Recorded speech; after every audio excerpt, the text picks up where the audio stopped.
वासुदेव सुतं देवं कंस चाणूर मर्दनम देवकी परमानंदम कृष्णम वंदे जगद्गुरुम। अर्थात वासुदेव जी के पुत्र देवों के देव कंस और चाणूर को मारने वाले, देवकी को अपार आनंद देने वाले श्री कृष्ण आप इस विश्व के सबसे बड़े और श्रेष्ठ गुरु हैं।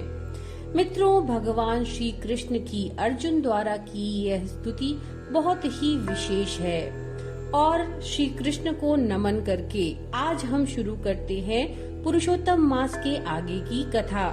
मित्रों, पुरुषोत्तम मास महात्म की कथा के श्रवण में हमने 8वें अध्याय तक की कथा का श्रवण कर लिया था। आज हम श्रवण करेंगे 9वें अध्याय की कथा। तो चलिए शुरू करते हैं। सूची बोले, तदनंतर विस्मय से युक्त नारद मुनि ने मेधावी ऋषि की कन्या का अद्भुत वृत्तांत पूछा। नारद जी बोले, हे मुने, उस तपोवन में मेधावी की कन्या ने बाद में क्या किया और किस मुनि श्रेष्ठ ने उसके साथ विवाह किया?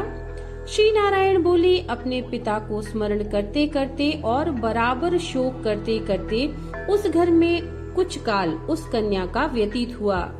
युद्ध से भ्रष्ट हुई हरिणी की तरह घबराई शून्य घर में रहने वाली, दुख रूपी अग्नि से उठी हुई भाप द्वारा बहते हुए अश्रु नेत्र वाली, दुख से प्रति क्षण गर्म श्वास लेने वाली अति दीना, घिरी हुई सर्पिणी की तरह अपने घर में संरुद्ध, अपने दुख को सोचती और दुख से मुक्त होने के उपाय को न देखती हुई उस कृशोदरी को उसके शुभ भविष्य की प्रेरणा से सांत्वना देने के लिए उस वन में अपनी इच्छा से ही पर क्रोधी, जिनको देखने से इंद्र भयभीत होते हैं, ऐसे जटा से व्याप्त साक्षात शंकर के समान भगवान दुर्वासा ऋषि आए।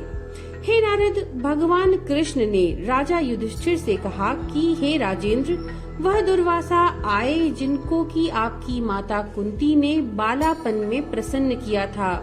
तब उन सुपूजित महर्षि ने देवताओं को आकर्षण करने वाली विद्या उन्हें दी, जिन्होंने देवताओं से नमस्कार किए जाने वाले मुझको भी रुक्मिणी के साथ रथ में बैलों की जगह जोता। दुर्वासा को बैठाकर रथ खींचते हुए जब हम दोनों मार्ग चलने लगे, तब चलते चलते मार्ग में अति तीव्र प्यास से सूख गए थे तालु और ओष्ठ जिस रुक्मिणी के। ऐसी जल चाहने वाली रुक्मिणी ने जब मुझे सूचित किया, तब कंधे पर रथ की जोत को रखे हुए चलते चलते ही पांव के अग्रभाग से पृथ्वी को दबाकर रुक्मिणी के प्रेम के वशीभूत मैंने भोगवती नाम की नदी को उत्पन्न किया। तब वही भोगवती ऊपर से बहने लगी। अनंतर उसी के जल से, हे महाराज, रुक्मिणी की प्यास को मैंने बुझाया। इस प्रकार रुक्मिणी की प्यास को बुझना देख उसी क्षण अग्नि की तरह दुर्वासा क्रोध से जलने लगे और प्रलय की अग्नि के समान उठकर दुर्वासा ने श्राप दिया।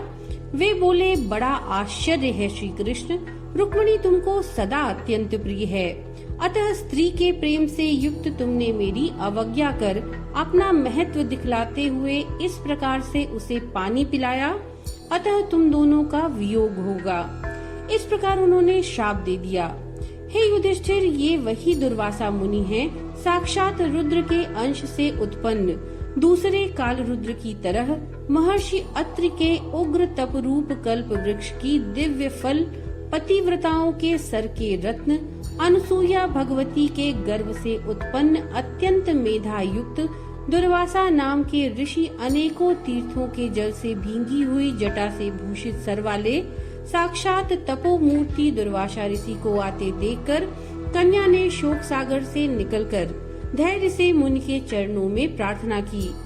प्रार्थना करने के बाद जैसे वाल्मीकि ऋषि को जानकी अपने आश्रम में लाई थी, वैसे ही यह भी दुर्वासा जी को अपने घर में लेकर आकर अर्घ्य पाद्य और विविध प्रकार के जंगली फल तथा पुष्पों से स्वागत के लिए आज्ञा लेकर आदर पूर्वक पूजन कर तदनंतर यह बोली, हे महाभाग, हे अत्रि कुल के सूर्य, आपको प्रणाम है। मेरी अभाग्या के घर में आज आपका शुभागमन कैसे हुआ? हे मुने, आपके आगमन से आज मेरा भाग्योदय हुआ, अथवा मेरे पिता के पुण्य के प्रवाह से प्रेरित मुझे सांत्वना देने के लिए आप मुनिसत्तम आए हैं। आप जैसे महात्माओं के पांव की धूल तीर्थ रूप है। उस धूल का स्पर्श करने वाली मैं अपना जन्म आज सफल कर सकी हूँ। आज मेरा व्रत भी सफल है। आप ऐसे पुण्यात्मा जो मुझे आज दर्शन दिए हैं, अतः आज मेरा उत्पन्न होना और मेरा पुण्य सफल है। ऐसा कहकर वह कन्या दुर्वासा के सामने चुपचाप खड़ी हो गई। तब भगवान शंकर के अंश से उत्पन्न दुर्वासा मुनि मंद हास्य युक्त वचन बोले। वे बोले, हे द्विसुते, तुम बहुत अच्छी हो। तुमने अपने पिता के कुल को तार दिया। यह मेधावी ऋषि के तप का फल है जो उन्हें तुम जैसी कन्या उत्पन्न हुई। तुम्हारी धर्म में तत्परता जान कैलाश से मैं यहाँ आया और तुम्हारे घर आकर तुम्हारे द्वारा जो मेरा पूजन हुआ, मैं शीघ्र ही बद्रिकाश्रम में मुनीश्वर सनातन नारायण देव के दर्शन के लिए जाऊंगा, जो प्राणियों के हित के लिए अत्यंत उग्र तप कर रहे हैं। कन्या बोली, हे ऋषि, आपके दर्शन से मेरा शोक समुद्र सूख गया और अब इसके बाद मेरा भविष्य उज्जवल है, क्योंकि आपने मुझे सांत्वना दी। हे मुने, मेरी उस प्रादुर्भूत बड़ी भारी ज्वाला युक्त दुख रूपी अग्नि को क्या आप नहीं जानते? हे शंकर, उस दुखाग्नि को शांत कीजिए। मेरे विचार से हर्ष का कारण मुझे कुछ भी नहीं दिखलाई देता। ना माता, ना पिता, ना भाई, कोई नहीं है जो मुझे धैर्य प्रदान करे। अतः दुख समुद्र से पीड़ित मैं भला कैसे जीवित रह सकती हूँ? जिस जिस दिशा में मैं देखती हूँ वह दिशा मुझे शून्य प्रतीत होती है। इसलिए हे तपोनिधे, मेरे दुख का निस्तार आप शीघ्र करें।